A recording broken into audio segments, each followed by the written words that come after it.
इस कहानी को जरा ध्यान से सुनिएगा, क्योंकि ये कहानी आपकी जिंदगी बदलने वाली है। क्या आपको पता है कि हिमालय की पर्वत श्रृंखलाओं पर कई ऐसे साधु संत रहते जो कई हजार सालों से जिंदा हैं। उनकी उम्र सैकड़ों वर्ष हो सकती है।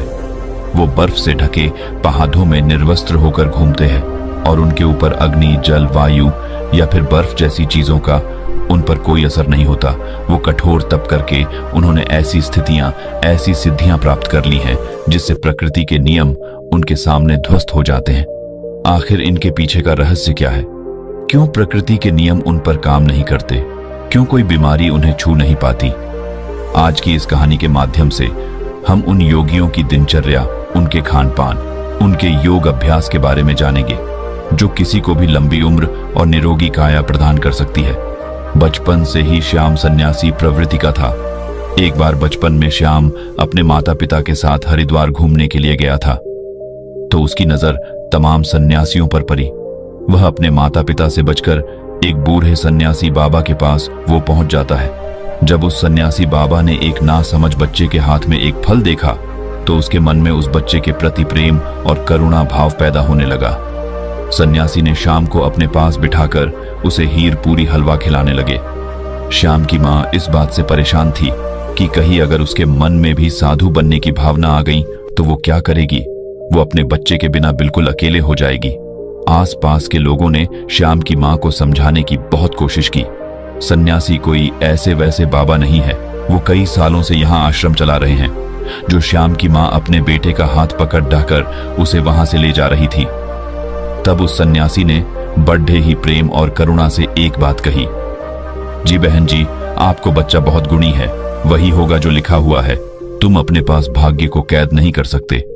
ये बात जितनी जल्दी तुम समझ जाओ उतना अच्छा हो, उतना कम कष्ट तुमको होगा। श्याम की मां सन्यासी की सब बातों को समझ रही थी। वो जानती थी कि उनका इशारा इस तरफ खैर समय अपनी रफ्तार से बढ़ रहा था और अब श्याम बद्धा हो चुका था।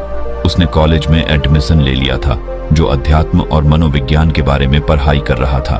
कॉलेज की तरफ से उसे एक प्रोजेक्ट मिला था जिसका टॉपिक ये था कि लंबी उम्र वाले दिनचर्या वाले लोग, उनके खान पान, सबके बारे में पूर्ण जानकारी एकत्रित करके लाना और उसे कॉलेज में जमा करना। श्याम फिर खोज में निकल पड़ा। जो कई साल से स्वस्थ जीवन जी रहे थे, बूढ़े होने के बाद भी उनके शरीर में जटिलता थी। दृष्टि, कान और बाकी सभी इंद्रिय जो कि ठीक प्रकार से काम कर रही थी। कई सन्यासी तो ऐसे ऐसे भी मिले थे जो 100 साल को पार कर चुके थे और पूरी तरह से स्वस्थ भी थे। श्याम अब धीरे धीरे अलग अलग सन्यासियों से मिलने में श्याम को मजा आने लगा, लेकिन उसके भीतर जीवन के उन रहस्यों को जानने की भी बहुत ज्यादा इच्छा थी जिसमें आम लोग कोई रुचि नहीं रखते थे या फिर कोई विश्वास ही नहीं रखता था। श्याम ने सोचा कि यही समय है, अगर ऐसे सन्यासी पृथ्वी पर बसते हैं जो 500 साल से भी अधिक जिंदा है, तो मुझे उन्हें खोजने का एक अच्छा मौका मिला है। लेकिन समस्या यह है कि इन सन्यासियों को खोजा कहां जाए, कहां ऐसे सन्यासी मिलेंगे।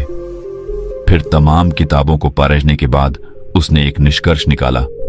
उसे पता चला कि ऐसे सन्यासी अगर मिलेंगे तो उसे हिमालय की चोटी पर मिलेंगे, जहां पर आम इंसान जा भी नहीं सकता।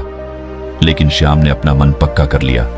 उसने पूरा संकल्प ले लिया था, चाहे रास्ता कितना भी कठिन क्यों ना हो, वो उन दुर्गम पहाड़ियों तक, उन गुफाओं तक जरूर पहुंचेगा। वो अपने माता पिता को बिना बताए वो हिमालय की चोटी की तरफ निकल जाता है। युवावस्था के दिन थे, जोश भी था और किसी चीज का कोई डर भी नहीं था। और सबसे बड़ी बात है, श्याम का भाग्य था जो उसे खींचकर उन योगियों के पास ले जा रहा था। उसने उन पहाड़ियों पर चढ़ने की पूरी तैयारी कर ली थी। सर्दियों के मोटे मोटे कपड़े ले लिए थे, रास्ते के लिए खाना रख लिया था। जंगली जानवरों से बचने के लिए उसने हथियार भी अपने पास रख लिए थे। उसने एक टॉर्च भी रखी थी ताकि वो रात में जल्दी से जल्दी यात्रा करके वहां पहुंच सके, उसकी यात्रा में कोई बाधा न हो। धीरे धीरे जब लोगों से पता करते हुए वो हिमालय की दुर्गम रास्तों तक पहुंचने लगा, तो उसके फोन में भी काम करना बंद कर दिया। अब उसका दुनिया से कोई संपर्क नहीं था। दुनिया से रिश्ता काटने के बाद वो अब खुद से जुड़ने के लिए लगा था। अब वो हिमालय के जंगलों से गुजरते हुए असीम आनंद की प्राप्ति कर रहा था। उसका जहां मन करता वहीं पर रुक जाता और आगे का पता करके आगे के भाग पर निकल जाता। उसे नहीं पता था उसे बिल्कुल भी अंदाजा नहीं था कि वो ऐसे योगियों से कभी मिल भी पाएगा या नहीं है, लेकिन मन में इच्छा थी, पूरा विश्वास था और इसी के साथ वो अपने रास्ते में आगे बढ़ता जा रहा था। पूरी उमंग और पूरे विश्वास और पूरे जोश के साथ ऊंचे पहाड़ों पर बसे गांव को पार करते हुए वो हिमालय के कुछ जंगल में पहुंच गया था। यहाँ पर असीम सन्नाटा था, दूर दूर तक कोई आबादी या फिर कोई लोग नहीं थे। अब वह यहाँ पर अकेला था। ठंड में उसकी कपकपी छूट रही थी, लेकिन फिर भी उसने हार नहीं मानी। उसे पता था कि यहाँ पर आसपास जरूर कोई गुफा होगी जहां पर ऐसे ही योगी उसे जरूर मिलेंगे। और अगले ही दिन की उसे बर्फ की पहाड़ी की चोटी पर दूर से एक सन्यासी ताप करता हुआ नजर आया। सन्यासी ने अपने शरीर पर की कोई वस्त्र धारण नहीं किया था, बस एक नीचे छोटा सा कपड़ा लपेटे हुए थे। वो उस सन्यासी को पहाड़ी के नीचे से देख रहा था, लेकिन वो बहुत खुश हो गया। इतनी लंबी यात्रा का परिणाम उसे मिला। वो जल्दी जल्दी अपने कदम बढ़ाते हुए उस पहाड़ी की चोटी पर पहुंचने का प्रयास करने लगा, लेकिन बात ही एकदम भरी हुई थी, इसलिए बार बार वो फिसल रहा था। सन्यासी यूं तो आंख बंद किए हुए थे, अपने ध्यान में लीन थे, लेकिन अपने मन की आंखों से वो श्याम की सारी मेहनत देख रहे थे। उस पहाड़ी पर बार बार चढ़ते हुए विफल होने के कारण श्याम बहुत थक गया था और अंत में मूर्छित हो जाता है। जब श्याम मूर्छित हो जाता है तो वो सन्यासी जो ऊपर तक आ रहे थे, श्याम को अपने हाथों में उठाकर उसे एक गुफा के भीतर लेकर आए। वहां पर उसके अलावा 2 और सन्यासी उपस्थित थे। श्याम और मूर्छित था, उसके शरीर में बहुत थकान थी। इस सन्यासी ने एक पत्ते पर घोल तैयार किया और श्याम के मुंह के ऊपर कुछ बूंदे डाले। घोल के जाते ही श्याम अचानक से उठ खड़ा हुआ। उसकी सारी बेहोशी, थकान, सब कुछ दूर हो गया। होश में आते ही श्याम दोनों हाथ जोड़कर उन्हें प्रणाम करने लगा। वो बहुत खुश हो गया। श्याम ने उनसे कहा कि मेरी बड़ी अनुकंपा है कि मुझे आप जैसे दिव्य योगियों के दर्शन हो रहे हैं। मैं आपसे कुछ सवाल पूछना चाहता हूं। आप इतनी बड़ी उम्र तक, इतने सालों तक कैसे जीवित रह सकते हैं? आपके शरीर में कभी कोई बीमारी क्यों नहीं होती है? अगर आप उस तरीका को जानते हैं तो दुनिया को वो तरीका क्यों नहीं बताते? दुनिया में बहुत से लोग बहुत दुखी हैं। लोगों को नाना प्रकार की बीमारियां हो रखी हैं। उम्र से पहले वो बूढ़े हो जाते हैं, उनकी मृत्यु तक होने लगी है। तो आपको यदि इसका कारण पता है तो आप लोगों को उसे ठीक करने का तरीका क्यों नहीं बताते? आप तो योगी हैं, आपको तो दुनिया की मदद करनी चाहिए। उसकी बातें सुनकर तीनों सन्यासियों ने कोई प्रतिक्रिया नहीं। ऐसा लग रहा था मानो उन्हें श्याम की भाषा ही समझ नहीं आ रही।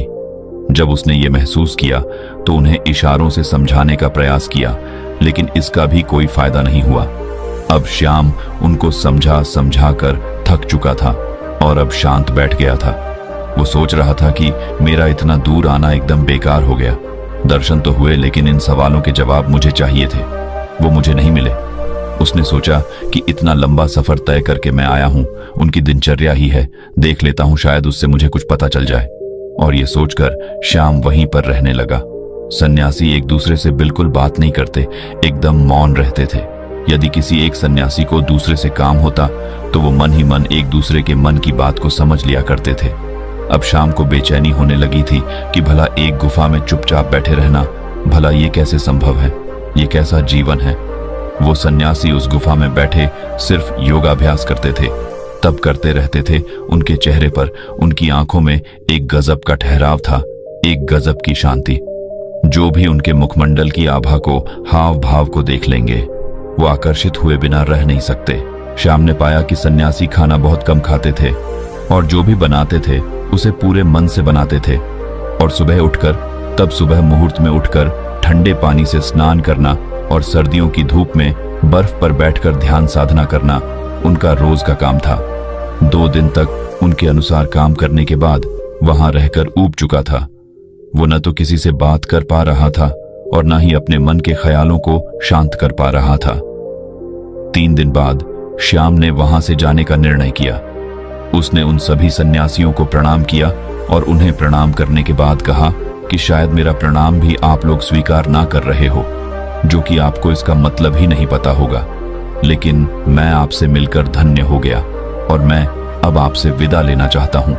और ये कहकर अपने चेहरे पर मुस्कान लिए वो योगियों के पैर छूकर जैसे ही चलने को तैयार हुआ, तभी उसके कानों में बूढ़े सन्यासी की आवाज सुनाई दी। बूढ़े सन्यासी ने कहा कि अपने सवालों का जवाब तो सुनते जाओ। यह सुनकर श्याम बहुत हैरान हुआ। वो कुछ बोलना चाह ही रहा था, तभी साधु ने कहा कि सबको अपने मन के सभी सवालों के जवाब चाहिए, लेकिन सभी सवालों का जवाब मौन में छिपा हुआ है। तुमने मौन रहकर बिना किसी सवाल किए हमारी दिनचर्या को देखा और समझा। अगर मैं तुम्हें यह बताने का प्रयास करता तो तुम एक कान से सुनते और दूसरे से निकाल देते, और यही तो दुनिया करती है।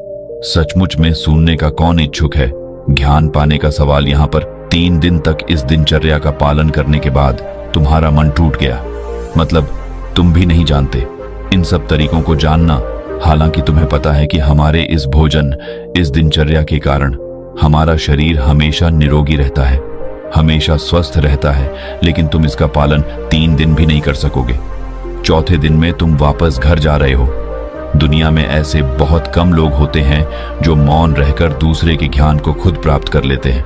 अगर तुम मौन रहना, चुप रहना सीख जाओ तो तू दूसरे के ज्ञान को प्राप्त कर सकते हो, वो भी बिना उससे पूछे। श्याम ने मुस्कुराते हुए हाथ जोड़कर महात्मा से पूछा, हे महात्मा, आप ये बताने की अनुकंपा करें कि आप कौन सा योग अभ्यास करते हैं? क्या आपकी दिनचर्या है जिसके कारण आप इतने सालों तक जीवित? देखने में तो आपकी उम्र 60-70 साल लगती है, लेकिन लोगों का कहना है कि यहाँ पर लोग 5000 साल से जिंदा हैं। तो क्या ये सत्य है? सन्यासी ने मुस्कुराते हुए नादान और भोले श्याम के सिर पर हाथ फेरा और फिर श्याम को सबसे पहला तरीका बताया। उन्होंने श्याम से पूछा कि हमारे शरीर का सबसे बड़ा भोजन क्या होता है? श्याम सोच में पड़ गया, उसे कोई जवाब नहीं आया। सब सन्यासी ने उसे बताया कि हवा हमारे शरीर के लिए सबसे बड़ा जरूरी भोजन होता है। हवा हम 24 घंटे खाते रहते हैं और हवा हमारे शरीर के लिए सबसे ज्यादा महत्वपूर्ण होती है। लेकिन आजकल के समय में बुरी हवा प्रदूषित हो चुकी है, इसलिए जो प्रदूषण से भरी हवा तुम्हारे शरीर में जा रही है, वही तुम्हारे शरीर में बीमारियों को जन्म दे रही है। इसलिए यदि तुम घर पर ऐसे कमरे में रहते हो जहां पर हवा का आना जाना कम होता है, जैसे कि एयर कंडीशनर वाले रूम में होता है, उसमें ताजी हवा आना जाना भी नहीं हो पाता। इसलिए तुम्हें अपने कमरे में ऐसे पौधे लगाने चाहिए जो 24 घंटे हवा यानी कि ऑक्सीजन देते हैं। छोटे छोटे बेल को किसी बोतल में डालकर अपने कमरे में रख सकते हो, जो तुम्हें 24 घंटे ऑक्सीजन देंगे। लोग ये भी भूल जाते हैं कि जिस सांस को वो ले रहे हैं कितना शुद्ध है इसका वो कभी आकलन ही नहीं कर रहे हैं। यदि वो लोग तो कभी सोच पाए तो शायद प्रदूषण से मुक्त दुनिया हो पाए, हमारी पृथ्वी स्वर्ग हो सकती है। दूसरा जरूरी बात होता है खान पान। अधिकतर लोग ज्यादातर समय खाते रहते हैं, लेकिन हमारा शरीर भी एक यंत्र होता है और यंत्र को भी काम करने के लिए आराम चाहिए होता है। इसलिए हर समय खाते ही नहीं रहना चाहिए, कभी भी पूरा पेट भरकर नहीं खाना चाहिए। हमेशा अपने पेट में एक रोटी की जगह छोड़ देनी चाहिए ताकि तुम्हारा पेट हल्का रह सके, थोड़ा खाली रह सके और सांस लेने में भी कोई परेशानी ना हो। तीसरा तरीका होता है हमारी दिनचर्या। सही तरह की दिनचर्या में तुम्हारा योग अभ्यास, शारीरिक व्यायाम, प्राणायाम। अगर तुम दिनचर्या के रूप में यह कर रहे हो तो तुम्हारे शरीर कभी कोई बीमारी आ ही नहीं सकती। लेकिन हम सिर्फ बहाने ढूंढते हैं, हम कुछ करना नहीं चाहते। सब कुछ हमें बैठे बैठे चाहिए और शरीर को जितना आराम दोगे वो उतना ही खराब होगा, बेकार होता जाएगा। इसलिए शरीर से हमेशा काम लेते रहो, उसमें एक आलस पैदा मत होने। दिनचर्या, हवा और खान पान, इन तीनों को तुम दुनिया में रहते हुए कैसे सुधार सकते हो, इस पर विचार करना। तभी तुम्हारा जीवन बदलेगा, तभी तुम्हें दूसरे लोगों को भी जागरूक कर पाओगे। लेकिन तुम्हारी बात सुनेगा कौन कौन? बाजार के स्वादिष्ट व्यंजनों को छोड़कर प्रकृति से मिलने वाले फल, सब्जियां या पत्ते खाने का कौन इच्छुक होगा? लोग तो वही खाना चाहते हैं जो उनको स्वाद देता है। देखने में भी वही देखना चाहते हैं जो उनकी आंखों को अच्छा लगता है, और इसलिए उनकी इंद्रियां वासनाओं की गुलाम हो जाती है और धीरे धीरे वही हमारे दुख का कारण बनती चली जाती है। इसलिए तुम मेहनत से बचने का प्रयास मत करो, बल्कि उस काम को पूरी मजे से करने का अभ्यास करो। तब तुम्हारी इंद्रियां आजाद हो जाएंगी और उसके बाद तुम्हारा मन भी एकदम खाली हो जाएगा, वो भी आजाद हो जाएगा। फिर उसके अंदर भी वो भावना होगी जिसे हम समाधि कहते हैं, जो आनंद की चरम सीमा होती है। और ये कहकर श्याम के सिर पर हाथ रखा उसे आशीर्वाद देते हुए वो उसे वहां से